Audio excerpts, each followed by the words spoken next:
Nageenyi haa tursu kabajamtoota hordoftoota miidiyaa madda nageenyaa kanneen biyyoota alaa biyya keessa teessanii nu daawwachaa jirtan marti bakka guyyaa har'aa waliin geenye isiniin jechaa oduu har'aaf qabannee dhiyaanne isinitti muunqaasee faana turaan ejersoo wallooti. Oduu keenya jalqabaatiin kaaba Oromiyaa godina Walloo aana Dawwee Harawaa keessatti finxaaleeyyiin Amaara kaabinoonni Bujjullee fi poolisoota dabalatee qotee bulaa Oromoo Walloo irratti dhukaasa bananii jiraachuun dhaga'ame. Guutuun gabaasa kanaa akka itti aanutti isiniif dhiyaata. Kaaba Oromiyaa godina Walloo keessatti humni shiftaa Amaara kaabinoonni Bujjullee fi poolisiin guyyaa kaleessa qotee bulaa Oromoo irratti dhukaasa banuu maddi keenya madda nageenyaatti hime. Guyyaa dheengaddaa badii takka malee Oromummaa isaanii qofaaf yakkuun aana Dawwee Harawaa bakka addaa Dhakaakkee jedhamutti qotee bulaa Oromoo irraa meeshaa waraana dhuunfaa namoota 4 irraa hiikanii jiraachuu isiniif gabaasaa turre. Haaluma kanaan guyyaa kaleessa aana Dawwee Harawaa burqaa bakka addaa Warsaamessa jedhamutti kaabinoonni shaneen arma jirti immoo kan asitti mandheeffataa jirti jechuun qotee bulaa Oromoo irratti dhukaasa ganama banuun hanga galgalaa kan lolaa oolan ta'uu jiraattonni onichaa dubbataa jiru. Lolli kunis guyyaa kaleessaa guyyaa guutuu kan geggeeffamaa oole yoo ta'u miidhaan humaatu akka hin dhaqqabne maddi keenya gabaasanuuf laata'eeree jira. Lolli kunis Dawwee Harawaa burqaa kallattii Warsaamessa jedhamutti kan baname yoo ta'u kaleessa gara galgala hidhattoonni shiftaa Amaara gara Arxummaatti fe'amaa jiraachuun dhaga'amee jira. Odumu wal fakkaatuun guyyaa kaleessa hidhattoonni shiftaa Affaar tikfattoota Oromoo godaanii gammoojjii keessa jiru irratti loowwan saamuuf yoo kaatu abbaan loowwaniiti tun ajjeesanii loon saamanii akka deeman maddi keenya gabaasanuuf laate himee jira. Gocha akkanaa kun guyyaa dheengaddaa hagayya 26 bara 2022 hidhattoonni shiftaa Affaar qotee bulaa Oromoo aana Arxummaa fursee qorii jaarraa gaman bakka adda Gimbii jedhamutti qotee bulaa Oromoo hedduu ajjeesuu fi madeessuu isiniif gabaasa turuun keenya ni yaaddatama. Akka maddi keenya gabaasanuuf laate jedhutti nama ajjeefame kan maqaa isaatii fi ganda isaa adda hin baafanne yookaan adda baafachuun nu rakkisee jira jechuun dubbatee jira. Nutis gama keenyaan qorannee maqaa fi ganda isaa kan isiniif gabaasnu ta'a. Ammas hidhattoonni shiftaa Affaar tikfattoota Oromoo godaananii gammoojjii keessa jiran ajjeesanii loowwan saamuu fi karoora guddaa akka qaban himamaa jira. Kaabinoonni godina Walloo finxaaleeyyii Amaara waliin ta'uun gocha bokkataa qotee bulaa Oromoo Walloo irratti raawwachaa jiraachuun beekamaadha. Odeeffannoo dabalataan saamichi qotee bulaa Oromoo Walloo irratti raawwatamu akkuma itti fufetti jira. Godina Walloo aana Dawaa Caffaa keessatti saamichi qotee bulaa Oromoo irratti godhamuu fi aangoo dawoo godhatanii saamicha guddaan geggeeffamaa jiraachuu maddi keenya madda nageenyaatti hime. Aana Dawaa Caffaa keessatti yeroo darbe maqaa lafa banii yookaan mootummaati jedhuun qabeenya qotee bulaa Oromoo barbadeessuu fi qotee bulaa Oromoo iraarsuun uummata miira keessa galchanii jiraachuu isiniif gabaasa turuun keenya ni yaaddatama. Yeroo ammaa kana kaabinoonni godina Walloo bakka hedduutti kan saamicha geggeessaa jiran yoo ta'u aana Dawaa Caffaa ganda Gobayyaa keessatti lafa qotee bulaan hiyyeeyyii fi dargaggoonni hedduun biraa rakkachaa jiran kaabinoonni aangoo dawoo godhatuun akka firaa fi hiriyaatti wal gurmeessanii lafa ganda Gobayyaa kallattii Saartoo jedhamuun jiru saama jiraachuu jiraattonni onichaa himataa jiru. Dhiibbaa gurguddaan kan qotee bulaa Oromoo Walloo irratti raawwatamaa jiru yeroo ammaa kana kallattii garaagaraan bifa jijjiirrate saamichi raawwatamaa kan jiruu fi raawwatamuuf akka jiru ergaaleen garaagara keessoo nuuf ergamaa jiru ni addeessa. Akka maddi keenya gabaasanuuf laate jedhutti qaamni dhimmi kun ilaallatu hatattamaan dhaabsisuu gaafanna. Ergaa kana Kadir Alii itti gaafatama paartii badhaadhina akkasumas Abduu Muhammad Bulchaa aana Dawaa Caffaa biraan nuuf ga'a. Ergaa jedhu hawaasa naannicha irraa darbaa jira. Sababoota garaagaraatiin dhiibbaa guddaan Oromoo Walloo irratti raawwatamaa jiru maddi keenya gabasiigan. haala yeroo Oromiyaa fi Itoophiyaa ilaalchise ibsaa baawwa boombaase Abdallaa Miwaan qindeeffate qaba. haala yeroo Oromiyaa fi Itoophiyaa ilaalchisee ibsa bilisummaa Oromoo ibsa bilisummaa Oromoo fulbaana 2022 addi bilisummaa Oromoo waraanni bilisummaa Oromoo waboo fi qeerroon bilisummaa Oromoo waggoota 27 oliif sirna mootummaa PRDF kan TPLFin durfamu irratti qabsaa'aa turaniiru. Hundeen qabsoo keenyas dimokiraasii dhugaa fi mirga hiree murteeffannaa Oromoo fi uummata cunqurfamoo Itoophiyaa biroof dhugoomsuu ture. Gochaalee ammeenye hedduu miseensota adda bilisummaa Oromoo uummata Oromoo fi lammiilee Oromiyaa kumaatamaan lakkaa'aman irratti raawwatamus gocha isaanii darbe kanaaf dhaaba siyaasaa yookaan saboota fi uummattoota kamiyyuu irratti haaloo ba'uuf akeekan qabnu. Addi bilisummaa Oromoo jaarmiyaa mul'ata isaa gara fuulduraa irratti fuulleffatu yoo ta'u sonaawwan ijoon jaarmiyaa keenya dimokiraasii mirga hiree ofii murteeffachuu olaantummaa seeraa mirkaneessuu fi rakkoo siyaasa mariin furuudha. Haa ta'u malee gareewwan biyya Itoophiyaa bulchuudhaaf garaangootti dhufan hawwii uummattoota biyyattii fi haala qabatamaa siyaasa biyyattii sirnaan hubachuu dhabuu fi fedhiitti dhabuu irraan kan ka'e sirna dimokiraasiif walqixxummaa diriirsuu hin dandeenye. Bara 2017 yeroo qabsoo qeerroo bilisummaa Oromoo sirna abbaa irree irratti finiinsee fi akkasumas dhiibbaa gama qabsoo hidhannootiin waboon taasiseen wayyaanee kuffisu mootummaan hunda hammatee karaa dimokiraatawaa ta'een filatamee murna abbaa irree bakka bu'a jedhamee abdatamee ture. Haa ta'u malee haala nama gaddisiisuun gareen aangoo qabate ammas kallattii dogoggoraa filate. Qabsoon bilisummaa fi dimokiraasii qaamota sirna wayyaanee PRDF keessatti qooda fudhachaa turan kanneen maqaan isaanii jijjiirrachuu paartii badhaadhaa PP fi moggaasaniin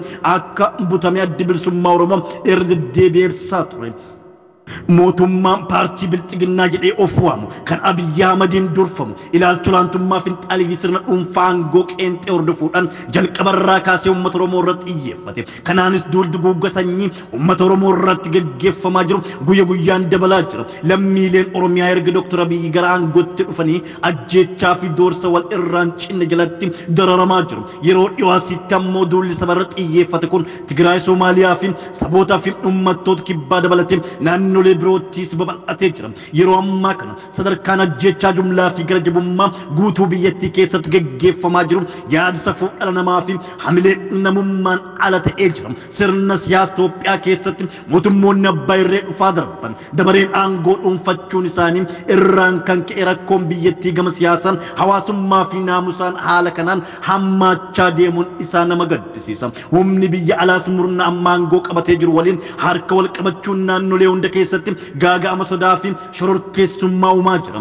Sonni keenya ijoo walqixxummaa dimokiraasii fi mirga hiree ofii murteeffachuu hundumaaf dhugoomsu waan ta'eef addi bilisummaa Oromoo sirna abbaa irree saba Oromoo Amaara, Tigraay yookaan sabaa fi sablammoo Itoophiyaa kamiyyuu irraas ta'e sirna abbaa irree gosa kamiyyuu akkan tumsine irra deebi'ee ibsuu barbaada. Yeroon amma kanatti Itoophiyaan akka biyyaatti bakka balaa murni biyya bulchaa jiru aangoo siyaasaa fi bulchiinsa to'achuu dhabee mootummaan jeequmsa walxaxaa keessa seenaa jira. Kun immoo biyyattii gara dhangala'uu dhiigaa yakkaa fi badiin suphuu hin dandeenye toofaa jira. Kanaafuu lammiileen Oromiyaa fi sabootaa fi uummattoonni cunqurfamoo biroon tokkummaa waliin dhaabbachuudhaan balaa dhufaa jiru irraa akka of ittisan dhaabna. Akkasumas dhaabbileen siyaasa Oromoo lubbuu lammiilee Oromiyaa fi sabootaa fi uummattoota cunqurfamoo tiksuuf tattaaffii taasisaa jiran akka cimsan yaadachiifna. Hawaasni idil addunyaa fi mootummoonni biyyoota addunyaa ga'ee fi itti gaafatamummaa isaan irraa eegamu sirnaan ba'uudhaan gareen biyya bulchaa jiru waraanaa fi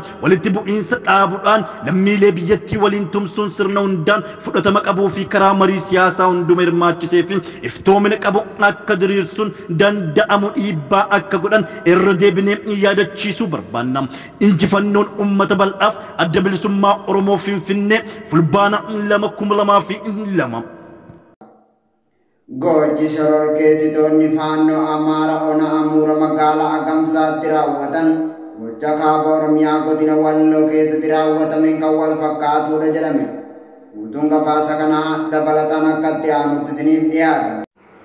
Godina Horroo Guduruu Wallagga Aanaa Amuura magaalaa Agamsaa keessatti raawwatame gocha kaaba Oromiyaa godina Walloo keessatti finxaaleeyyiin Amaara ji'a 9 dura raawwateen kan wal fakkaatudha jechuun dubbatamaa jira.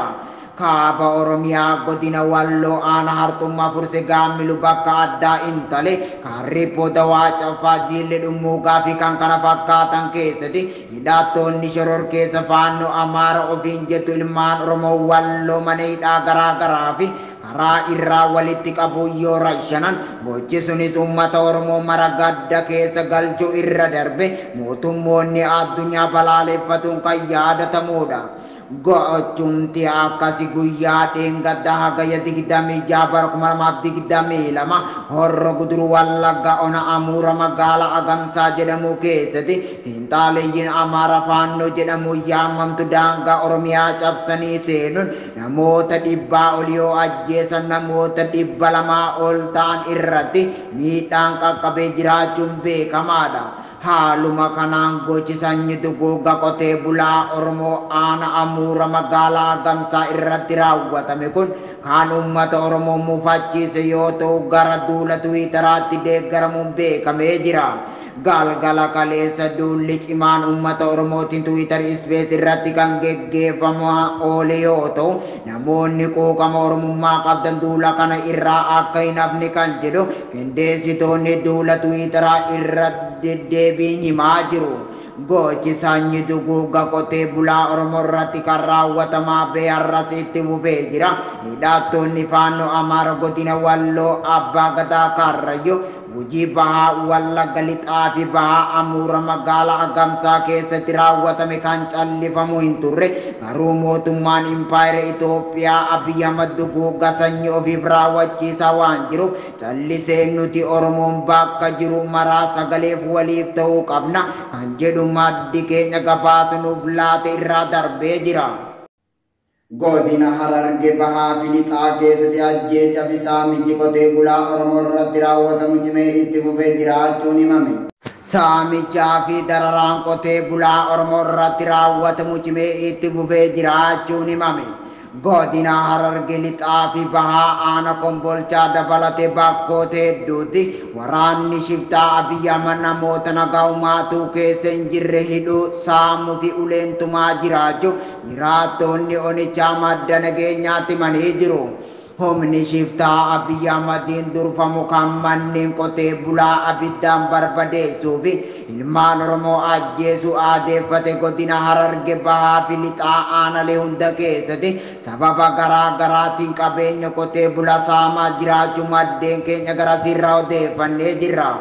Mootummaan piipi waraana isaa baay'inaan torban kana keessa Harargee Bahaa fi Lixaa keessatti kan qubsiisee jiru yoo ta'u gargaarsa raayyaa ittisa biyyaa jechuun qotee bulaa Oromoo hongee miidhamaa jiru qarshii 300 hanga 1,000tti irraa saamaa jiraachuu jiraattonni onichaa nuuf himanii jiru.